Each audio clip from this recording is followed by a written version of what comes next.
It's not every day that you get to see where a bus comes through a house. So it's certainly, it was certainly unusual.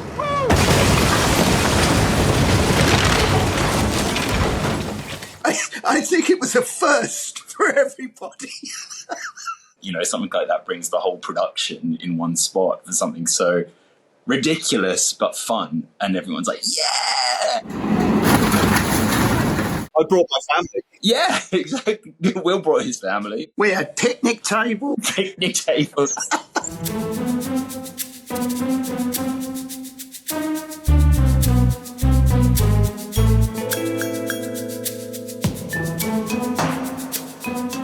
Hi, I'm Will Smith. I'm the writer and executive producer on Slow Horses. I'm Saul Metzstein. I'm the director of the third season of Slow Horses. I'm Gary Oldman. I play Jackson Lamb. My name's Christopher Chung, and I play Roddy Ho, and this is Variety's Making a Scene. And a happy new year. No thanks, mate. Lamb's gone off to the house to go and get Standish, and then Ho's noticed a car that's followed Lamb up the track down to the farmhouse, and then Lamb sees them coming, and he knows that it's bad guys coming to kill Standish, and so that's when he retreats and hides, puts Standish in a cupboard, gives Sarah a gun. He's going to try and overpower them as they come in the house. He sets a trap so that the door's going to blow up when they kick it in. Meanwhile, then Ho hears shots after these guys have gone into the house, and he's like, my God, I've got to do something. The Ho Soul cavalry's on its way. For reasons best explained by Ho, he decides to start up an old bus and drive it through the side of a house, by which time Lamb's killed the bad guys. What I love about this scene is you don't need it for the story, but you need it for the show. Like, in effect, what Roddy does, he drives that bus through and it has no impact on what Lamb is trying to do in terms of rescuing Standish.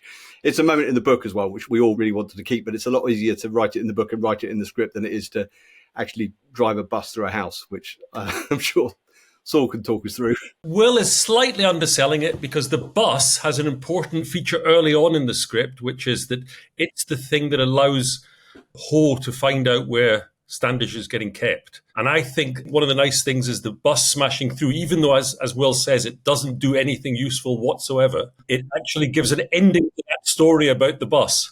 So it has no practical purpose like Ho, but there's a lot of dramatic purpose.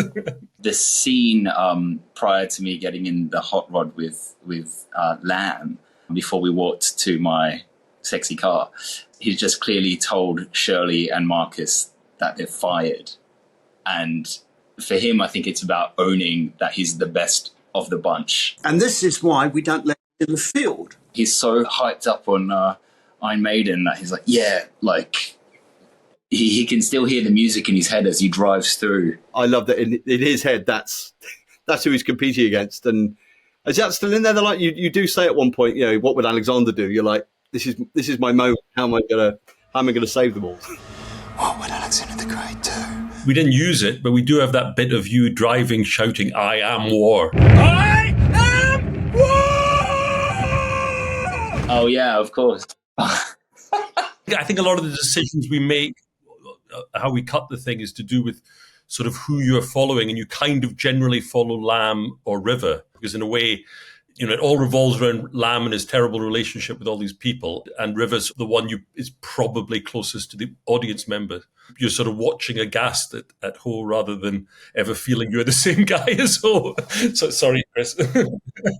He thinks that he's saving the day. When you finish the episode, he feels like he's saved Sarah, he's saved Standish, and he's the one who's brought the whole thing to a close because they leave the house. So everyone else thinks it's pointless, but to him, he's actually the hero. Well, to Lamb, it's pointless because I've already done that. I've already saved everyone. You didn't bring Roddy along for his skills in the field. You brought him along because he had wheels. Basically, I needed a driver.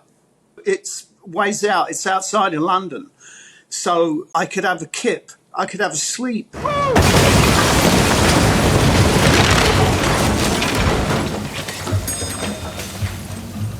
So there's two different buses. There's the outside bus, which we rented and didn't smash into anything.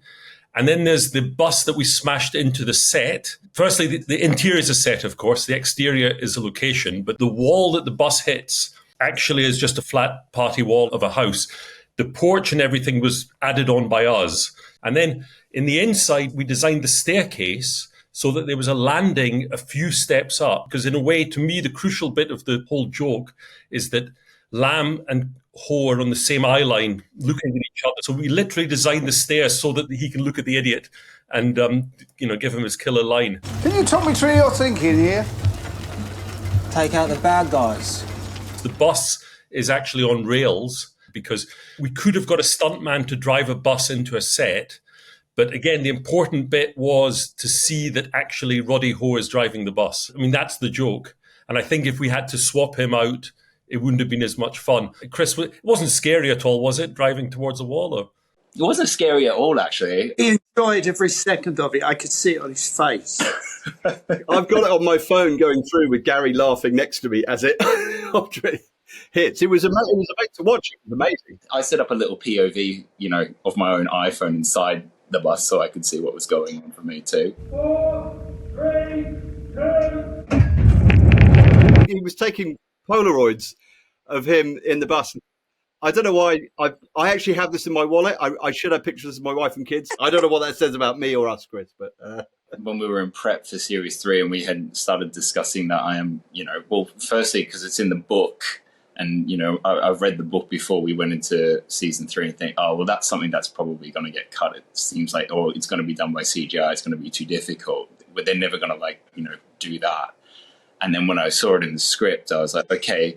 And then Saul said, oh, no, you're actually going to drive a bus in a house. I was like, oh, shit. Like, oh no, like that's going to be like, they're probably going to give me stunt driving lessons or something along the line of that.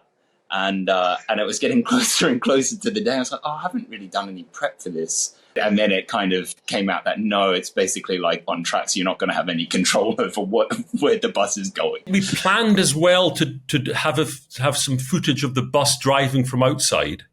And we actually shot quite a lot of moments of Chris preparing what he was doing.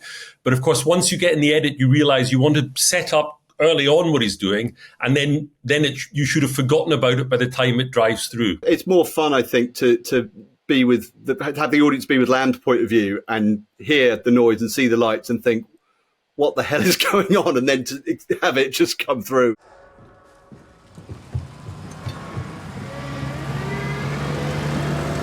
A bus really cannot accelerate that fast across a farmyard. So it would have been one of the most incredibly slow, tedious, and we're waiting for it, and we're waiting for it, and we're waiting for it. So yeah. So in the end, that didn't seem worthwhile. Wasn't there a tank of water as well, like a toilet? Yeah, the toilet cistern or some pipe. Yeah, it's pouring down. It's just... The SFX guys who make that stuff really enjoy it. That's the point. It makes them very happy to smash things up and to fire water and all that sort of thing. I think if I remember correctly, Gary, you're on a blue screen, aren't you? You're not actually there just as the bus goes to hit you. No, I was there. Oh, you were there literally as it came through. I couldn't remember. Yes, I do my own stunts. It was my Tom Cruise moment. Like I say, it's not every day that you get to see where a bus comes through a house. So it's certainly it was certainly unusual.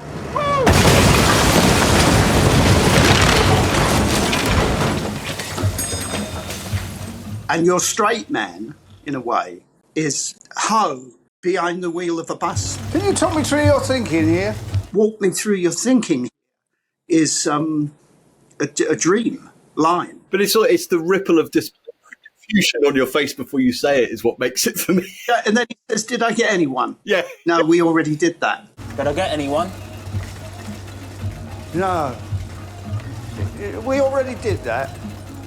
Chris is also a master of never looking like he's saying a funny line as well.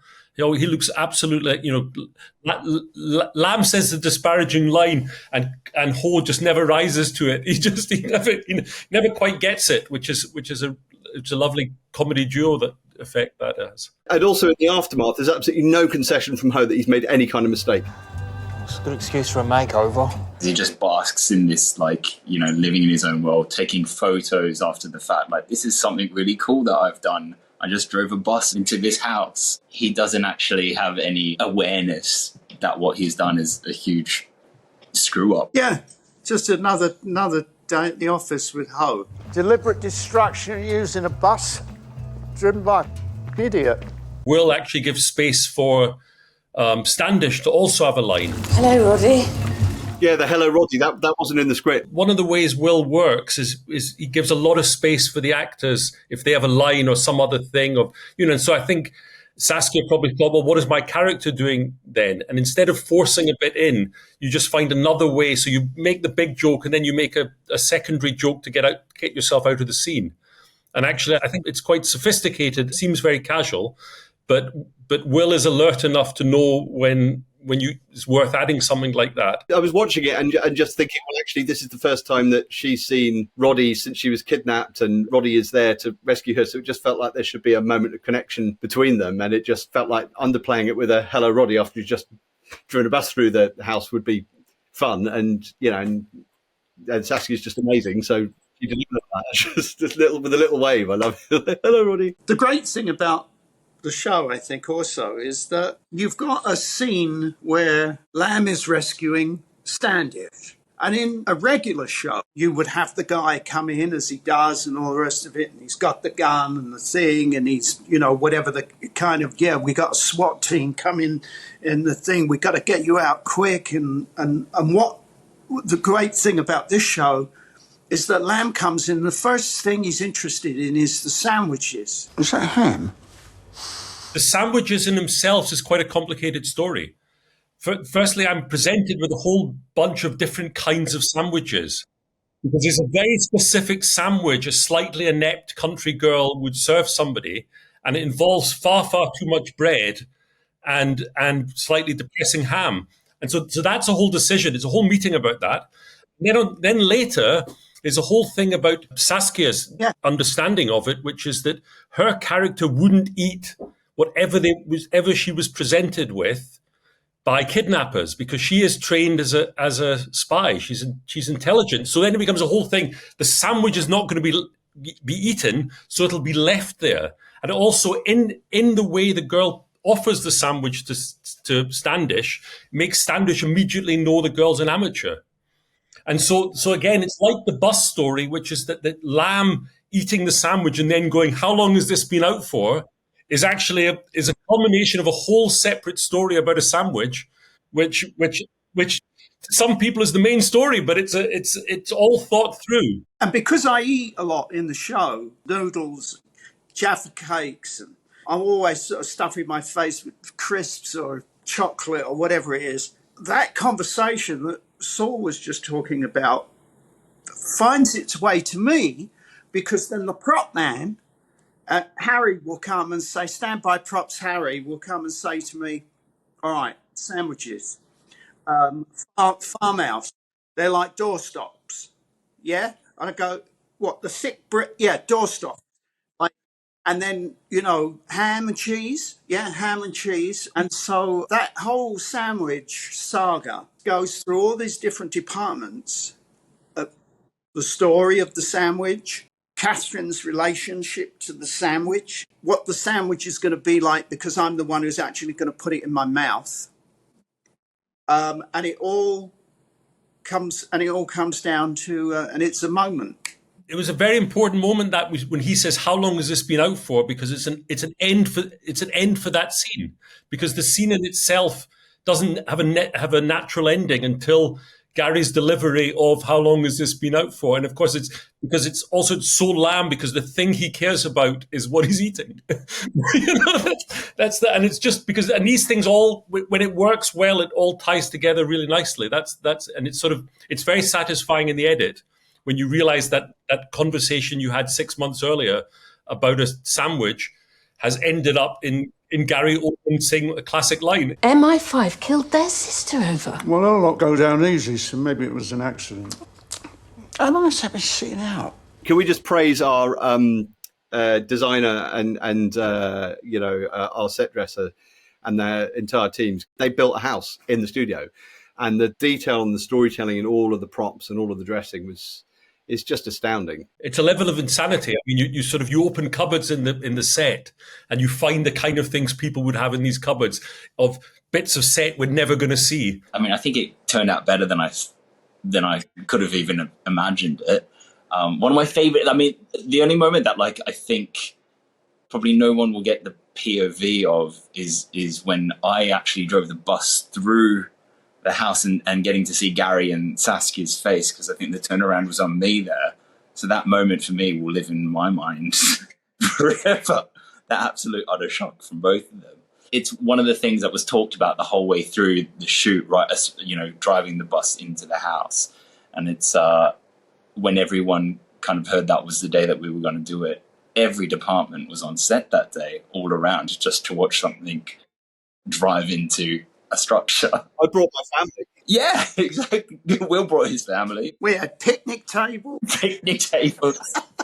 I just think we're very lucky. We really should thank Apple and production for letting us do it, because there are plenty of places I think that would have looked at that and gone, it's going to cost this much. You don't need it for the story. It's an indulgence.